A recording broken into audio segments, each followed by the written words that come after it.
Gloria a Dios. Un placer saludarles una vez más. Aquí estamos en la carta del apóstol Pablo a los Gálatas. Vamos hoy al capítulo 2. Me parece que este es el tercer estudio sobre esta carta, que es muy interesante y que tenemos que aprender mucho de ella.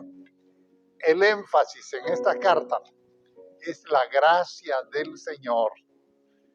La salvación es por gracia y no por obras ni por rituales.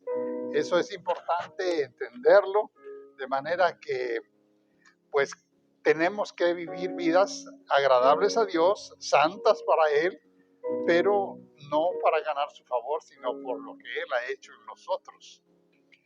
Entonces vamos a la carta de los Gálatas en el capítulo 2 y vamos a leer los versículos hasta el 10. Esta parte es la que vamos a analizar ahora. ¿Tiene su Biblia? A ver, ¿cuántas Biblias hay aquí? Bueno, algunas son electrónicas, pero se vale. Ábrala en Gálatas capítulo 2, los versículos del 1 hasta el 10. Aquí lo van a proyectar. Si alguno no trajo Biblia, pero mejor si la tiene, porque así se va acostumbrando a abrir su Biblia y a conocerla. Dice así. Después, aquí está hablando el apóstol Pablo. Después, pasados 14 años, subí otra vez a Jerusalén con Bernabé, llevando también conmigo a Tito. Pero subí según una revelación y para no correr o haber corrido en vano, expuse en privado a los que tenían cierta reputación el evangelio que predico entre los gentiles. Mas ni aun Tito, que estaba conmigo, con todo y ser griego, fue obligado a circuncidarse. Y esto a pesar de tome nota de esto, y esto a pesar de los falsos hermanos introducidos a escondidas que entraban para espiar nuestra libertad que tenemos en Cristo Jesús para reducirnos a esclavitud. A lo cual ni por un momento accedimos a someternos para que la verdad del evangelio permaneciese con vosotros. Pero de los que tenían reputación de ser algo, lo que hayan sido en otro tiempo nada me importa. Dios no hace excepción de personas. A mí pues, los de la reputación nada nuevo me comunicaron. Antes, por el contrario, como vieron que me había sido encomendado el evangelio de la circuncisión, como a Pedro el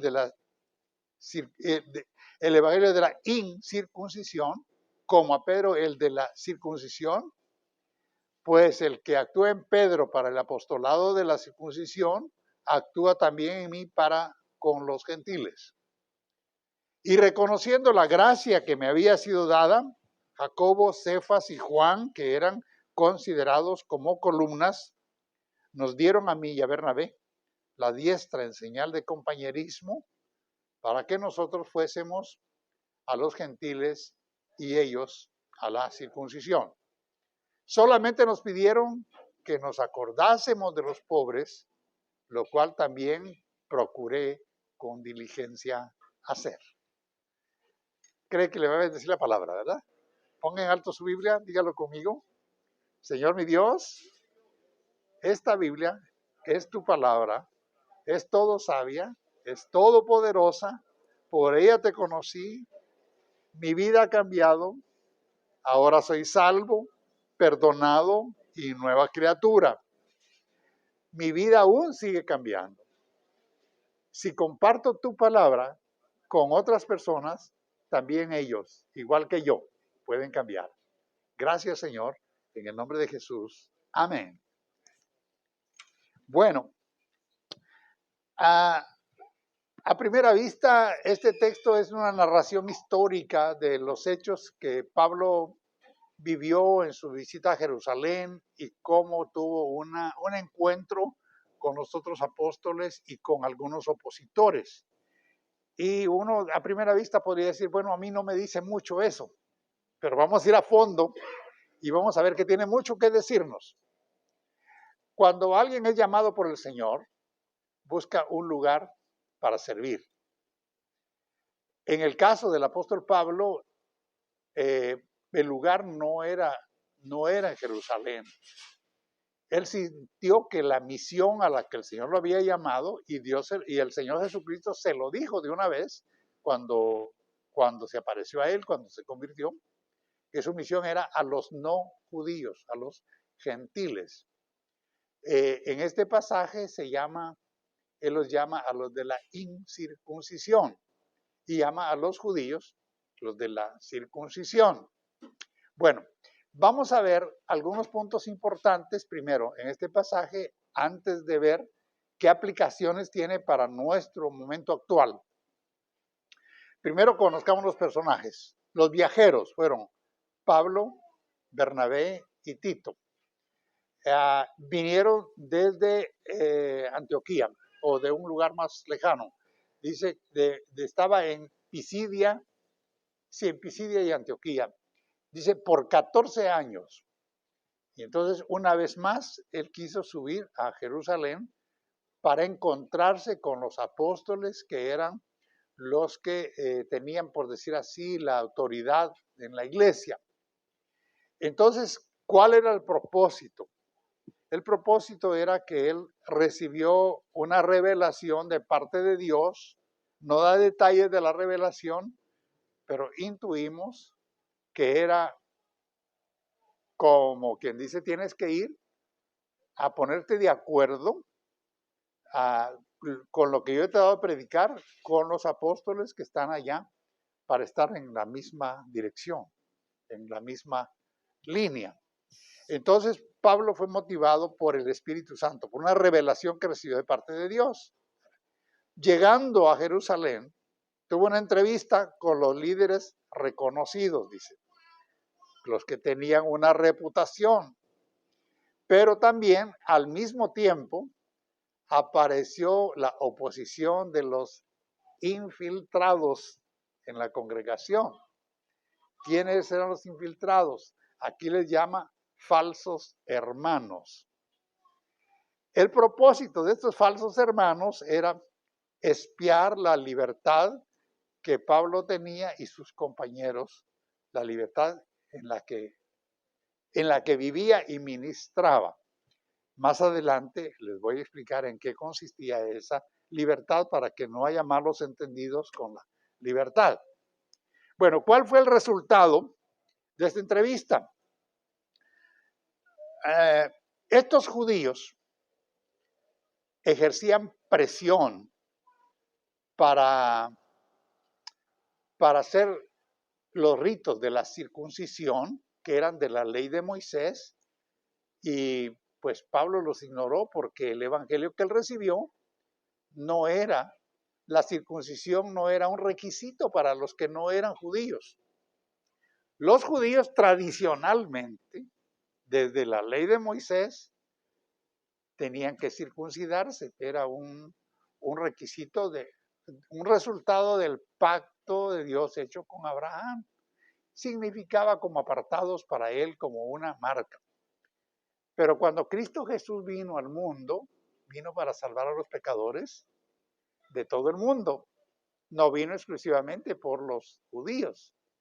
Entonces, ¿por qué querían estos judíos infiltrados en la iglesia de Jerusalén obligar a todo creyente nuevo que no fuera judío a circuncidarse?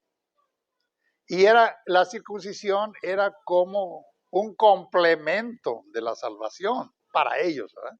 Así lo conceptuaban ellos. Es como decir ahora, el domingo practicamos bautizos, ¿verdad? Es como decir ahora, si quieres de veras ser salvo, tienes que bautizarse. La salvación es por creer en Cristo Jesús y aceptarlo. Y el bautismo, pues, es una decisión personal de rendir todo lo que somos al Señor y surgir a una vida nueva. Bueno, aquellos ponían la circuncisión como un requisito para ser salvos. Y entonces uno se pregunta, ¿y dónde queda el sacrificio de Cristo en la cruz? ¿Y dónde queda la sangre derramada? ¿Dónde queda? ¿Ya? Era como anular el sacrificio de Cristo. Bueno, entonces Pablo lo que hizo fue, a estos los ignoró, pero tuvo en privado una reunión con los líderes. Me imagino que eran los que eran columnas, Pedro, Juan y Santiago. En privado. ¿Por qué en privado? Porque los asuntos doctrinales importantes no se tratan con la congregación. A la congregación se le enseña, pero los puntos de acuerdo y de armonía se tratan en el liderazgo. Entonces, ¿qué hubiera pasado si Pablo dice, bueno, aquí estoy yo y les vengo a decir que ustedes están equivocados porque predican que la circuncisión es obligatoria y porque si hubiera armado un escándalo en la iglesia? Entonces, él habló con los apóstoles eso para aclarar en qué consistía el llamado que él tenía y en qué consistía el llamado que el apóstol Pedro tenía y los otros apóstoles, cuál era su función. Entonces, el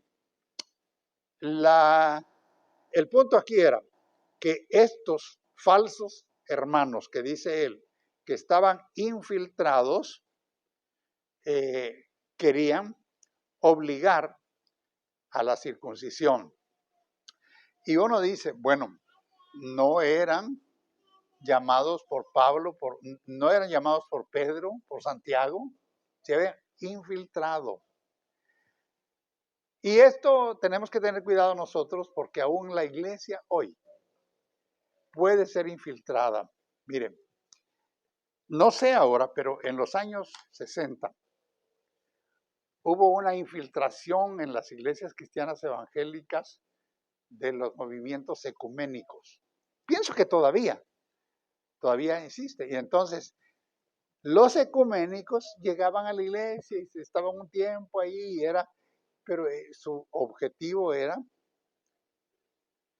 hacer la iglesia ecuménica. ¿Y qué es la palabra ecuménico en sí no es mala, pero el propósito con el cual se ministra y eso sí es malo porque es un movimiento que inició en el Vaticano diciendo que todos somos hermanos y que la Iglesia Católica es la única que debe gobernar y que puede englobar a los hermanos separados. Ellos ya no nos llaman protestantes, nos llaman hermanos separados. Fíjense, entonces, los hermanos separados para que todos seamos uno. Y la iglesia evangélica no puede tener reconciliación con los puntos erróneos de la iglesia católica, porque ellos tienen mucha doctrina humana establecida por hombres y se han apartado de la verdad bíblica. Bueno, esto se los doy como una explicación de lo que pasa cuando una iglesia es infiltrada por intereses ajenos. Aquellos falsos hermanos en aquella iglesia que empezaba, la primera iglesia en Jerusalén, la idea era traer de regreso a la gente a los ritos de la ley de Moisés. Y la ley de Moisés no salva a nadie. Lo que salva es el sacrificio de Cristo en la cruz. Por gracia somos salvos y esto nadie se lo ha ganado, es un regalo de Dios. Bueno, entonces, luego dice aquí el apóstol Pablo en el versículo 6, dice, pero de los que tenían reputación de ser algo, lo que ha sido a mí no me importa, porque Dios no hace acepción de personas. ¿Qué quiere decir esto? Que posiblemente había personas en la iglesia, a lo mejor comenzando por los apóstoles, que tenían una reputación de ser gente muy respetada, muy religiosa, muy santa, muy buena, ¿verdad? Entonces, en el pasado. Pero en Cristo no somos salvos por la reputación que tengamos, ni somos llamados al ministerio por la reputación que tengamos. Si no, no habría espacio para predicadores que fueron bandidos, que fueron delincuentes en algún momento. No. Entonces, en Cristo no es la reputación, es el llamado del Señor. ¿Qué reputación tenía el apóstol Pablo? Bueno, tenía una reputación de ser perseguidor de la iglesia, un hombre sanguinario y, por supuesto, fanático judío. Y él les dice, pues, ¿qué me van a hablar a mí de judaísmo si yo estuve allí? Él lo conocía bien, ¿verdad?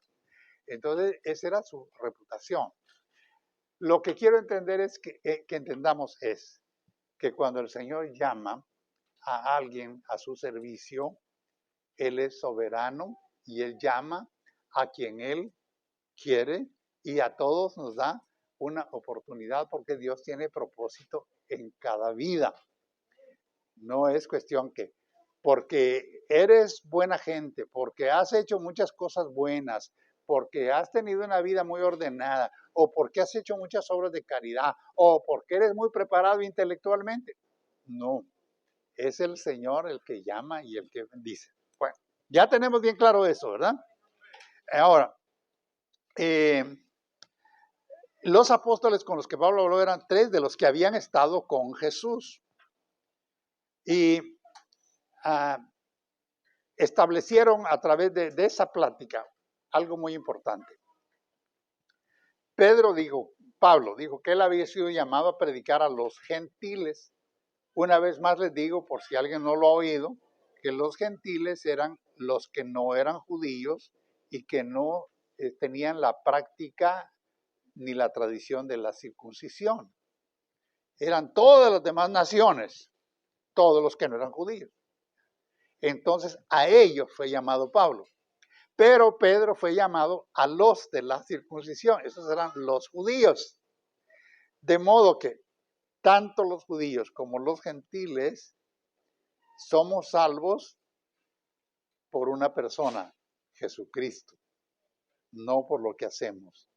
Los judíos no podían seguir siendo salvos porque se circuncidaran, porque guardaran el sábado, porque, bueno, por todas esas cosas que estaban los ritos en la ley de Moisés. No, eso no cuenta. Lo que cuenta es el sacrificio de Cristo. Bueno, entonces quedó bien claro, establecido eso, que el apóstol Pedro, va a predicar a los de la circuncisión, el apóstol Pablo a los de la incircuncisión, sin tener que obligarlos a lo que los judíos querían. Y una cosa importante es que los apóstoles, Pedro, Juan y Jacobo, reconocieron la gracia que a Pablo le había sido dada por el Señor y le dieron su, ¿cómo le dijera yo? No aprobación. Él no fue a buscar la aprobación de Pablo, sino el reconocimiento. Una cosa es el reconocimiento y otra es la aprobación. Entonces, él no fue para ser aprobado, que Pedro o que Santiago le dijeran, ok, Pablo, te aprobamos. No, sino para que reconocieran que él tenía un llamado de parte de Dios, como en algún momento ellos fueron llamados por el Señor Jesús cuando estaba en su ministerio terrenal. Así él fue llamado en un momento cuando Jesús ya no estaba en la tierra, en una forma dramática. Ya todos sabemos, en el capítulo 9 de los Hechos, está la narración de cómo el apóstol Pablo fue llamado. ¿Lo han oído? ¿Se los he enseñado? ¿Alguno no sabe de ello?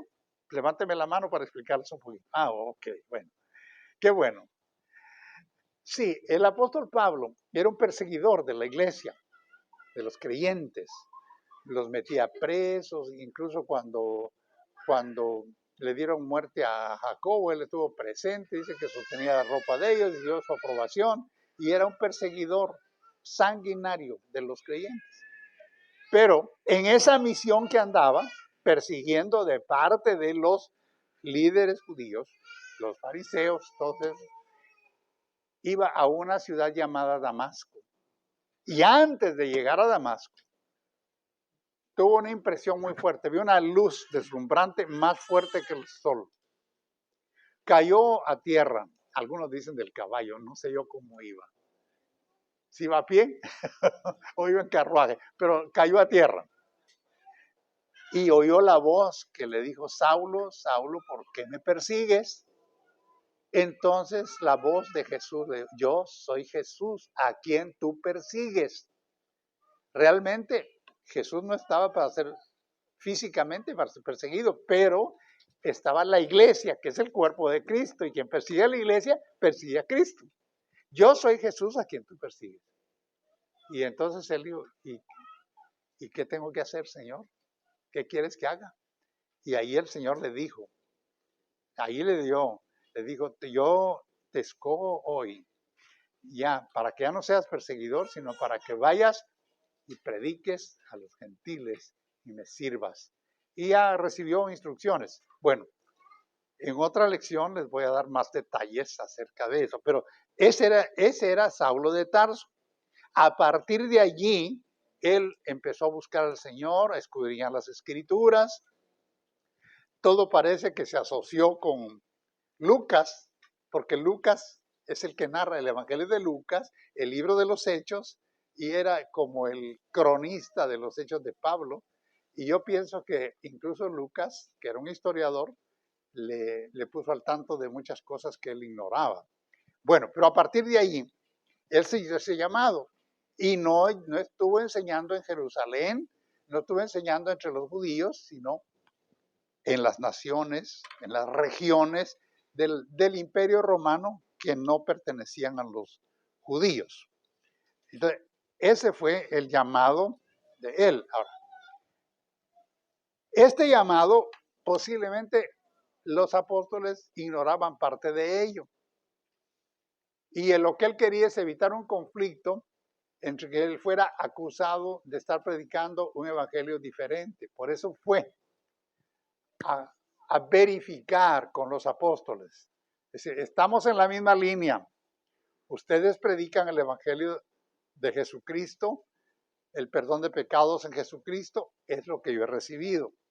Ustedes lo predican aquí a los judíos, yo lo predico a los gentiles, pero es el mismo evangelio.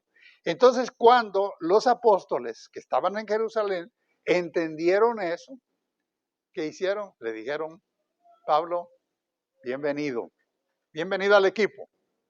Lo integraron, le dieron la diestra de bienvenida y le dieron su aprobación. Y a partir de ahí, pues trabajaron juntos, como vamos a ver más adelante en el capítulo 2, que incluso tuvo algún encontronazo con Pedro alguna vez. Entonces, Pablo no fue a Jerusalén para que los apóstoles aprobaran su ministerio, porque él fue muy claro que el ministerio no lo recibió por llamado de hombres. No es cuestión de que yo te mando y yo te llamo y tú vas. No, fue directamente de parte del Señor. Él recibió el llamado de parte del Señor Jesús. Los apóstoles reconocieron el llamado y pues no hubo ninguna oposición de parte de ellos, se pusieron de acuerdo. Y tanta victoria tuvo contra los infiltrados de la circuncisión, que ni siquiera Tito, que era su compañero en ese viaje, dice que iban Pablo, Bernabé y Tito. Tito era un pastor que él nombró también, igual que Timoteo, era uno de sus seguidores, discípulos, pero él no era judío, era griego. Y no lo obligaron a circuncidarse. O sea, el entendimiento de los apóstoles llegó a tal grado que dijeron, pues no hay necesidad de eso, porque no, el sacrificio de Cristo no es por eso. La circuncisión no tiene nada que ver con el sacrificio de Cristo. Al final de cuentas, la única recomendación final que le hicieron a Pablo fue que se acordara de los pobres. Este es algo que él ya hacía. Y la iglesia de Jesucristo hoy tiene que tener siempre una sensibilidad por los necesitados. Hoy, pues, hay mucha gente aprovechada que vive pidiendo ayuda, ¿verdad? Pero hay necesidades reales.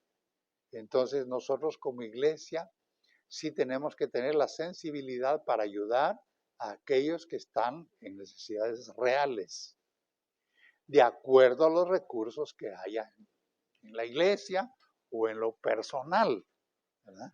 Entonces, no, porque, no, pues sí les digo que hay mucha gente que quiere que se le ayude, que se le pague la luz, que se le pague, y lo que tienen pues son drogadictos en su casa. En una ocasión, una mujer llamó que quería que se le ayudara para pagar sus biles y que tenía muchos nietos y, y no tenía cómo mantenerlos. Bueno, entonces yo delegué a una hermana y le digo, bueno, vaya, conozca a esta mujer, trate de ver qué es. Si la iglesia tenía algún recurso, teníamos una cuenta para ayudar. Y me dice cómo es la situación y vamos a ayudarla. Y ella fue. Y no, pues efectivamente tenía 14 nietos ahí. Y le dice, ¿dónde están los padres de estos nietos? Ah, pues es que son mis hijos, unos son drogadictos, otros son borrachos, otros son... Pues lo siento mucho. Entonces le digo a ella, así no la podemos ayudar porque hay gente responsable por ellos. Pero si fuera una viuda necesitada, un huérfano, eso es otra cosa, ¿verdad? O alguien, un hermano que está en una crisis por algún momento de necesidad, eso es otra cosa. Bueno, eso es un paréntesis, nada más que fue una recomendación que le hicieron al apóstol Pablo. Entonces, vamos a aclarar algunas cosas. ¿Cuál es el origen del llamado? Pues el llamado fue de parte, no fue de parte de Pedro, no fue de parte de Santiago, ni de los otros apóstoles, ¿verdad? Porque el mismo que llamó a Pedro, el mismo llamó a Pablo. Nada más que a Pedro, a Santiago, a Juan, a Jacobo, los llamó Jesús cuando estuvo en su ministerio terrenal. Pero a Pablo lo llamó cuando ya no estaba en su ministerio terrenal. Lo llamó por una revelación, pero fue el mismo Señor. Porque cuando llamó a Pablo, se identificó. No le dijo, te estoy llamando una voz extraña o no. Yo soy Jesús. ¿Quién llamó a Pedro? Jesús. ¿Quién llamó a Jacob? Jesús. ¿Quién llamó a Juan? Jesús. Bueno, ese Jesús que anduvo físicamente con ellos, cuando ya no estaba él en la tierra, se reveló a Pablo con el mismo nombre, yo soy Jesús. Entonces el llamado era el mismo. ¿Cuál es el propósito del llamado? Bueno, llevar el evangelio a el apóstol Pedro llamado y los demás llamados a llevar el evangelio a los de la circuncisión, pero a Pablo llevar el evangelio a los demás, lo que ellos denominaban como gentiles. Cuando hablaban ellos de gentiles, no estaban señalando una etnia, una raza en particular. Los gentiles podían ser árabes, griegos, romanos, todo el que no era judío. Eso entra gentil. Nosotros somos gentiles. Hoy hay una corriente de querer judaizar a los creyentes, ¿verdad? Y pues los envuelven a veces en rituales judíos. Y, hermano, ¿cómo va a ser uno judío si los genes dicen otra cosa? No. Algunos somos bien nativos de aquí, de nuestras tierras, ¿verdad? Entonces, no es por ser, nadie puede llegar a ser judío por prácticas, por rituales, por obedecer la ley de Moisés. No. Somos pueblo de Dios llamados en Cristo Jesús. Bueno, entonces vamos a ver el alcance del llamado de Dios. Ese es un enfoque en la esencia del Evangelio, no con superficialidad como se enseña ahora. No. El apóstol Pablo fue llamado a ir a fondo con apego a la palabra de Dios con apego a los fundamentos que Cristo estableció. Como les he dicho, no soy crítico de otros ministerios, pero hoy se predica muchas cosas bonitas que a la gente le agrada oír, pero no se predica la pureza y la santidad del Evangelio. Es importante no descuidar, como le recomendaron al apóstol Pablo, la obra social para ayudar a otros, por supuesto que sí. Pero quiero que vayamos a conocer algunos aspectos prácticos de este pasaje que hoy hemos seleccionado. Porque, pues, podríamos decir, bueno, esa es una experiencia del apóstol Pablo, eso fue lo que le trató con los apóstoles, pero ¿qué me dice a mí? A ese punto es lo que vamos a llegar. ¿Qué nos dice a nosotros? Porque la palabra tiene que tener alguna aplicación para nosotros. Bueno, lo primero es que nos lleva a no enfocarnos en grupos étnicos, sino en un mensaje generalizado para todo el mundo, especialmente aquellos que nunca han tenido un encuentro con el Señor Jesús. No importa la raza que pertenezcan, no, eso no importa. Lo importante es que son personas por las cuales el Señor Jesucristo vino y murió en la cruz y que Dios quiere que estén en su reino. Imagínese usted, el día que estemos en los cielos, vamos a compartir lugar con gente de todos colores, de ojos rasgados, bueno, de todo, ¿verdad? Entonces, las bendiciones del pueblo judío, oiga, quiero que entienda bien esto, las bendiciones del pueblo judío no es por prácticas rituales, sino son resultado de la fidelidad de Dios cuando hizo un pacto con Abraham. Esas bendiciones son materiales. Y nosotros bendecimos a Israel, claro, es el pueblo de Dios escogido, que receptor de las bendiciones de Dios materiales. Pero para que un judío sea salvo, necesita conocer a Cristo y rendirse a Él. De lo contrario, su bendición de Dios se va a quedar en la tierra para la tierra. Usted sabe que ellos son muy inteligentes, son científicos, son grandes capitalistas. Bueno, tienen muchos beneficios. E incluso en la guerra nadie les gana, aunque sea un poquito chiquito el territorio. Bueno, son las bendiciones de la fidelidad de Dios por un pacto hecho con el fundador del pueblo que fue Abraham. Y ese pacto incluía la circuncisión. Bueno, entonces, esas son las bendiciones que Israel tiene materialmente. Pero si un israelita necesita ser salvo, y todos lo necesitan, es solamente mediante creer y aceptar el señorío de Cristo Jesús en su vida. ¿Estamos claros? Bueno, entonces, la santidad que Dios espera de su pueblo, de nosotros, no incluye sacrificios de ninguna clase. No hay sacrificios. Ya lo vimos cuando estudiamos la carta a los Efesios, ¿se recuerdan? En Efesios 2, verso 8 y verso 9, que dice, no por obras, ¿lo ponen ahí? No por obras, para que nadie se gloríe, porque es un don de Dios, es un regalo de Dios. Entonces, la santidad que Dios espera de nosotros, no la podemos elaborar. Por eso da tristeza, a veces da pena, las iglesias de corte legalista que le quieren imponer a la gente una santidad de apariencia. Cómo se debe vestir, cómo debe usar el cabello, hasta dónde llega la falda. Que el hombre no use bigote o que lo use. Bueno, cosas superficiales. El sacrificio de Cristo no es por sus superficialidades, es adentro.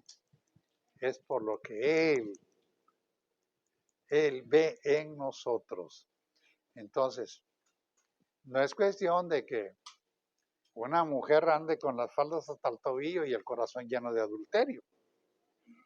¿Cómo va a ser salva, verdad? No.